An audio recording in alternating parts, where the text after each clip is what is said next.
अध्याय 1 rich dad poor dad Robert Kiyosaki के अनुसार। मेरे दो डैडी थे, एक अमीर और दूसरे गरीब। एक बहुत पढ़े लिखे और समझदार थे, वे पीएचडी और उन्होंने अपने 4 साल के अंडर ग्रेजुएट कार्य को 2 साल से भी कम समय में कर लिया था। इसके बाद वे आगे पढ़ने के लिए Stanford university, university of Chicago तथा नॉर्थ वेस्टर्न यूनिवर्सिटी गए और यह सब उन्होंने पूरी तरह से स्कॉलरशिप के सहारे ही किया। मेरे दूसरे डैडी 8वीं से आगे नहीं पढ़े थे। दोनों ही अपने करियर में सफल थे। दोनों ने जिंदगी भर कड़ी मेहनत की थी। दोनों ने ही काफ़ी पैसा बनाया था, परंतु उनमें से एक तो पूरी जिंदगी के लिए परेशान होते रहे और दूसरे हवाई के सबसे अमीर व्यक्तियों में से एक बन गए। एक डैडी के मरने पर उनके परिवार, चर्च और ज़रूरतमंदों को करोड़ों डॉलर की दौलत मिली और दूसरे अपने पीछे कर्ज छोड़कर मर गए। मेरे दोनों डैडी इरादे के पक्के, चमत्कारी और प्रभावशाली थे। दोनों ने मुझे सलाह दी, परंतु उनकी सलाहें एक सी नहीं थी। दोनों ही शिक्षा पर बहुत जोर देते थे, परंतु उनके द्वारा सुझाए गए पढ़ाई के विषय अलग अलग थे। अगर मेरे पास केवल एक ही डैडी होते तो मैं या तो उनकी सलाह मान लेता या फिर उसे ठुकरा देता। चूंकि सलाह देने वाले दो थे, इसलिए मेरे पास दो विरोधाभासी विचार होते थे। किसी भी एक विचार को सीधे सीधे मान लेने या न मानने के बजाय मैं उनकी सलाहों पर काफ़ी सोच विचार करता, उनकी तुलना करता था और फिर खुद के लिए फैसला किया करता था। समस्या यह थी कि अमीर डैडी अभी अमीर नहीं थे और गरीब डैडी अभी गरीब नहीं थे। दोनों ही अपने करियर शुरू कर रहे थे और दोनों ही दौलत तथा परिवार के लिए मेहनत कर रहे थे, परंतु पैसे के बारे में दोनों के विचार और नज़रिए एकदम अलग थे। उदाहरण के तौर पर एक डैडी कहते थे, पैसे का मोह ही सभी बुराइयों की जड़ है, जबकि दूसरे डैडी कहा करते थे, पैसे की कमी ही सभी बुराइयों की जड़ है। जब मैं छोटा था तो मुझे दोनों डैडियों की अलग अलग सलाहों से दिक्कत होती थी। एक अच्छा बच्चा होने के नाते मैं दोनों की बातें सुनना चाहता था। परेशानी यह थी कि दोनों एक सी बातें नहीं करते थे। उनके विचारों में जमीन आसमान का फर्क था, खासकर पैसे के मामले में। मैं काफ़ी लंबे समय तक यह सोचा करता कि उनमें से किसने क्या कहा, क्यों कहा और उसका परिणाम क्या होगा। मेरा बहुत सा समय सोच विचार में ही गुजर जाता था। मैं खुद से बार बार इस तरह के सवाल पूछा करता, उन्होंने ऐसा क्यों कहा, और फिर दूसरे डैडी के द्वारा कही हुई बातों के बारे में भी इसी तरह के सवाल पूछता। काश मैं यह बोल सकता, हाँ वे बिल्कुल सही हैं, मैं उनकी बातों से पूरी तरह सहमत हूँ, या यह कहकर मैं सीधे उनकी बात ठुकरा सकता था। बुढ़े को यह भी नहीं पता कि वह क्या कह रहा है। क्योंकि दोनों ही मुझे प्यार करते थे, इसलिए मुझे खुद के लिए सोचने पर मजबूर होना पड़ा। इस तरह सोचना मेरी आदत बन गई, जो आगे चलकर मेरे लिए बहुत फायदेमंद साबित हुई। अगर मैं एक तरह से ही सोच पाता तो यह मेरे लिए इतना फायदेमंद नहीं होता। धन दौलत का विषय स्कूल में नहीं बल्कि घर पर पढ़ाया जाता है। शायद इसीलिए अमीर लोग और ज़्यादा अमीर होते जाते हैं, जबकि गरीब और ज़्यादा गरीब होते जाते हैं और मध्यम वर्ग कर्ज में डूबा रहता है। हम में से ज़्यादातर लोग पैसे के बारे में अपने माता पिता से सीखते हैं। कोई गरीब माता पिता अपने बच्चों को पैसे के बारे में क्या सिखा सकता है? वह सिर्फ इतना ही कह सकता है, स्कूल जाओ और मेहनत से पढ़ो। हो सकता है वह बच्चा अच्छे नंबर से कॉलेज की पढ़ाई पूरी कर ले, फिर भी पैसे के मामले में उसकी मानसिकता और उसके सोचने का ढंग एक गरीब आदमी जैसा ही बना रहेगा। यह सब उसने तब सीखा था जब वह छोटा बच्चा था। धन का विषय स्कूलों में नहीं पढ़ाया जाता। स्कूलों में शैक्षणिक और व्यावसायिक निपुणताओं पर जोर दिया जाता है, न कि धन संबंधी निपुणता पर। इससे यह साफ हो जाता है कि जिन स्मार्ट बैंकर्स, डॉक्टर्स और अकाउंटेंट्स के स्कूल में अच्छे नंबर आते हैं, वे जिंदगी भर पैसे के लिए संघर्ष क्यों करते हैं। हमारे देश पर जो भारी कर्ज लदा हुआ है, वह काफ़ी हद तक उन उच्च शिक्षित राजनेताओं और सरकारी अधिकारियों के कारण है जो आर्थिक नीतियां बनाते हैं। और मज़े की बात यह है कि वे धन के बारे में बहुत कम जानते हैं। मैं अक्सर नई सदी में आने वाली समस्याओं के बारे में सोचता हूँ। तब क्या होगा जब हमारे पास ऐसे करोड़ों लोग होंगे जिन्हें आर्थिक और चिकित्सकीय मदद की ज़रूरत होगी। धन संबंधी मदद के लिए या तो वे अपने परिवारों पर या फिर सरकार पर निर्भर होंगे। क्या होगा जब मेडिकेयर और सोशल सिक्योरिटी के पास पैसा खत्म हो जाएगा? किस तरह कोई देश तरक्की कर पाएगा अगर पैसे के बारे में पढ़ाई की जिम्मेदारी माता पिता के ऊपर छोड़ दी जाएगी, जिनमें से ज़्यादातर गरीब हैं या गरीब होंगे। चूंकि मेरे पास दो प्रभावशाली डैडी थे, इसलिए मैंने दोनों से ही सीखा। मुझे दोनों की सलाह पर सोचना पड़ता था।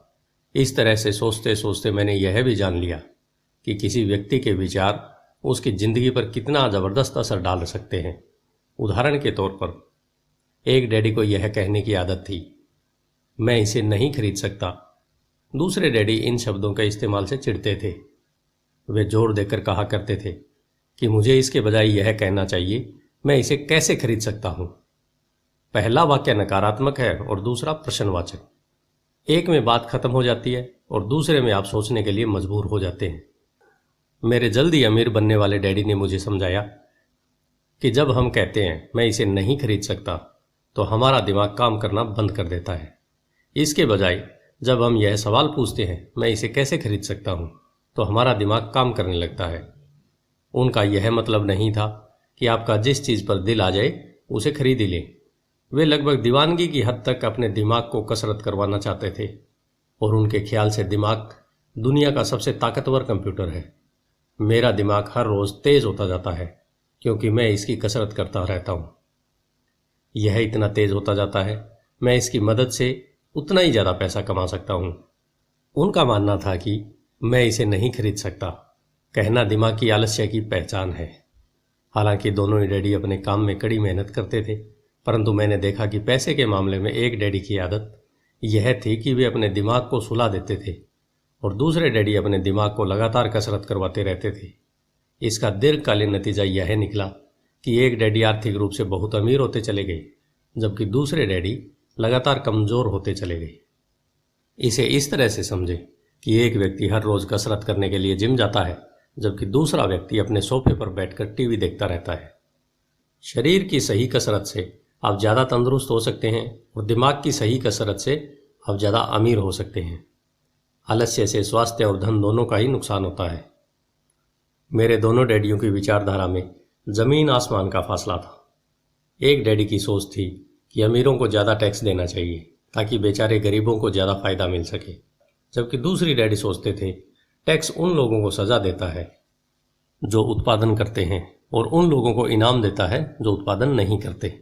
एक डैडी सिखाते थे मेहनत से पढ़ो ताकि तुम्हें किसी अच्छी कंपनी में नौकरी मिल जाए, जबकि दूसरे डैडी की सीख यह थी मेहनत से पढ़ो ताकि तुम्हें किसी अच्छी कंपनी को खरीदने का मौका मिल जाए। एक डैडी कहते थे मैं इसलिए अमीर नहीं हूँ क्योंकि मुझे बाल बच्चों को पालना पड़ता है। दूसरे डैडी कहते थे मुझे इसलिए अमीर बनना है क्योंकि मुझे बाल बच्चों को पालना है। एक डैडी डिनर की टेबल पर पैसे और बिजनेस के बारे में बात करते थे, परंतु दूसरे डैडी भोजन करते समय पैसे की बातें करने के लिए मना करते थे। एक का कहना था जहां पैसे का सवाल हो सुरक्षित कदम उठाओ, खतरा मत उठाओ। दूसरे का कहना था खतरों का सामना करना सीखो। एक का मानना था हमारा घर ही हमारा सबसे बड़ा निवेश और हमारी सबसे बड़ी संपत्ति है, जबकि दूसरे का मानना था मेरा घर मेरा दायित्व है और अगर आपका घर आपकी नज़र में सबसे बड़ा निवेश है तो आप कष्ट में हैं। दोनों ही डैडी अपने बिल समय पर चुकाते थे, परंतु उनमें से एक सबसे पहले अपने बिल चुकाता था जबकि दूसरा सबसे आखिरी में। एक डैडी का यह मानना था कि कंपनी या सरकार को आपका ध्यान रखना चाहिए और आपकी ज़रूरतों को पूरा करना चाहिए। वे हमेशा तनख्वाह में बढ़ोतरी, रिटायरमेंट योजनाओं, मेडिकल लाभों, बीमारी की छुट्टी, छुट्टियों के दिन और बाकी सुविधाओं के लिए चिंतित रहते थे। वे अपने दो चाचाओं से बहुत प्रभावित थे जो सेना में चले गए थे और 20 साल के सक्रिय जीवन के बाद उन्होंने अपने रिटायरमेंट और जीवन भर के लिए आराम का इंतजाम कर लिया था। वे मेडिकल लाभ के विचार को पसंद करते थे और सेना द्वारा अपने रिटायर्ड कर्मचारियों को दी जा रही सुविधाओं की भी तारीफ करते थे।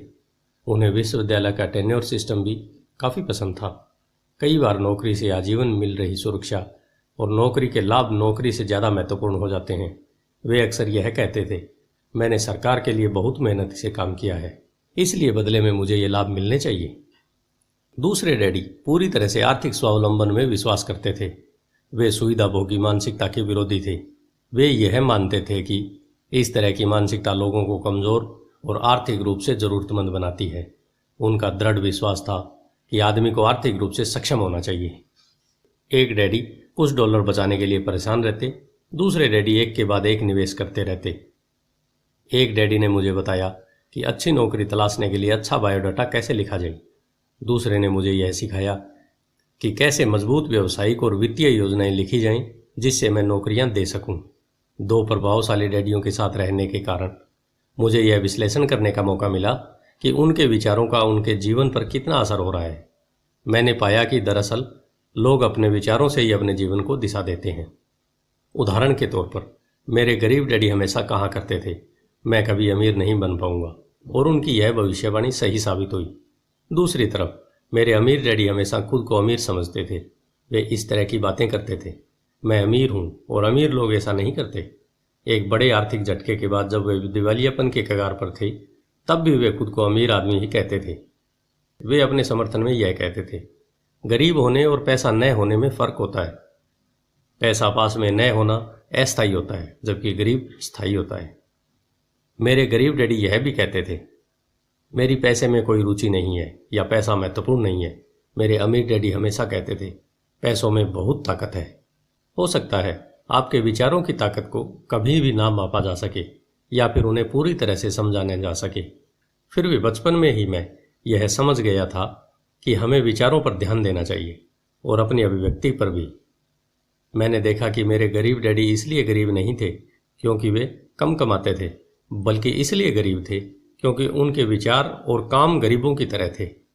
दो डैडी होने के कारण बचपन से ही मैं इस बारे में बहुत सावधान हो चला था कि मैं किस तरह की विचारधारा को अपनाऊं। मैं किसकी बात मानूं, अपने अमीर डैडी की या अपने गरीब डैडी की। हालांकि दोनों ही शिक्षा और ज्ञान को महत्वपूर्ण मानते थे, परंतु क्या सीखा जाए, इस बारे में दोनों की राय अलग अलग थी। एक चाहते थे कि मैं पढ़ाई में कड़ी मेहनत करूं, डिग्री लूं और पैसे कमाने के लिए अच्छी सी नौकरी ढूंढ लूं। वे चाहते थे कि मैं एक पेशेवर अधिकारी, वकील या अकाउंटेंट बन जाऊं या MBA कर लूं।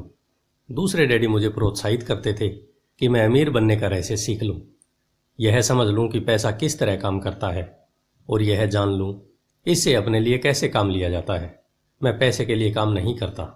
इन शब्दों को वे बार बार दोहराया करते, पैसा मेरे लिए काम करता है। 9 साल की उम्र में मैंने यह फैसला किया कि पैसे के बारे में मैं अपने अमीर डैडी से सीखूंगा। यह फैसला करने का मतलब था अपने गरीब डैडी की बातों पर ध्यान न देना।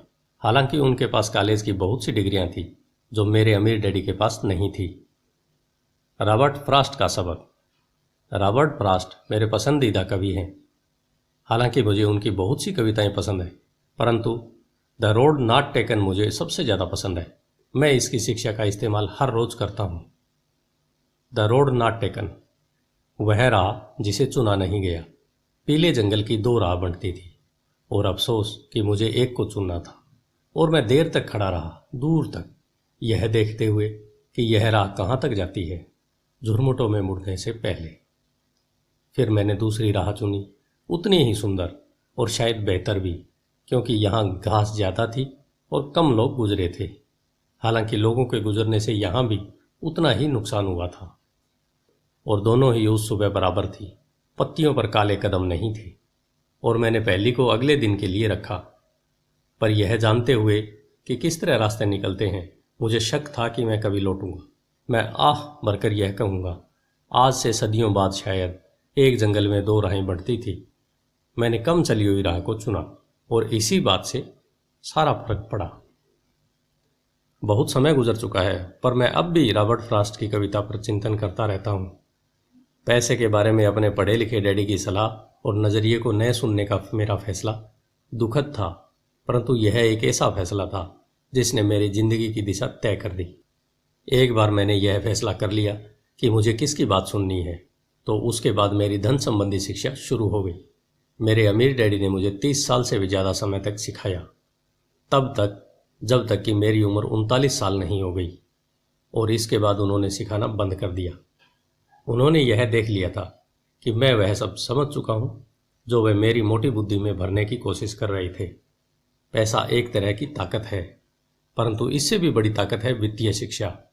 पैसा तो आता और जाता रहता है, परंतु अगर आप यह जानते हैं कि पैसा किस तरह से काम करता है, तो आप ज़्यादा ताकतवर हो जाते हैं और आप दौलत कमाना चालू कर सकते हैं। केवल सकारात्मक चिंतन से ही समस्या हल नहीं हो सकती, क्योंकि ज़्यादातर लोग स्कूल में पढ़ते हैं और वहाँ वे कभी यह नहीं सीख पाते कि इस पैसा किस तरह से काम करता है।